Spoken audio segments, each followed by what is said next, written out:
വൈകുന്നേരം പൂര കിടന്നുറങ്ങി എഴുന്നേറ്റപ്പോഴത്തേക്ക് നല്ല വിശപ്പ്.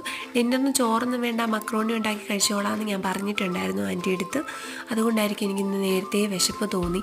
അപ്പോൾ ഞാൻ താഴെ ഇറങ്ങി വന്നു. ഇതുപോലെ മക്രോണി ഉണ്ടാക്കാൻ വേണ്ടിയിട്ട് കയറി.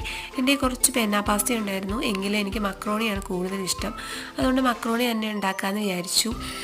വൈറ്റ് സോസിനേക്കാളും കുറച്ചുകൂടി സ്പൈസി ആയിട്ട് റെഡ് സോസാണ് എനിക്കിഷ്ടം.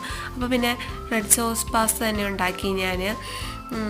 അപ്പോൾ ആൻറ്റി എന്നെ വഴക്ക് പറയുന്നുണ്ടായിരുന്നു, എനിക്കിതുപോലെ കണാഗുണമൊക്കെ തിന്നാനാണ് ഇഷ്ടം, നല്ലത് ഒന്നും തിന്നത്തില്ല, ചോറ് തിന്നത്തില്ല എന്ന് പറഞ്ഞ് എന്നെ വഴക്ക് പറയുന്നുണ്ടായിരുന്നു. ഞാൻ മൈൻഡാക്കിയില്ല, സാരമില്ല, എപ്പോഴും കേൾക്കുന്നതല്ലേ എന്ന് വിചാരിച്ചു. എനിക്ക് ഡിന്നറിന് ഇതുപോലെ ചോറ് കഴിക്കുന്നതിനേക്കാൾ കൂടുതൽ ഇഷ്ടം മാഗിയോ പാസ്തയോ വേറെ എന്തെങ്കിലും കാപ്പിയൊക്കെ കഴിക്കുന്നതായിരിക്കും. അപ്പം ഇതുപോലെ എൻ്റെ മുതുക്ക് പാത്രം കേട്ടോ, എനിക്ക് സ്റ്റീൽ പാത്രത്തിൽ കഴിക്കുന്നത് ഭയങ്കര ഇഷ്ടം. അപ്പോൾ നല്ല വിശപ്പുണ്ടായതുകൊണ്ട് നല്ല ടേസ്റ്റ് തോന്നി, അല്ലാണ്ട് ഞാൻ ഉണ്ടാക്കിയതുകൊണ്ടൊന്നും അല്ല. അങ്ങനെ എന്തായാലും സൂപ്പറായിട്ട് മക്രോണി കഴിച്ചു.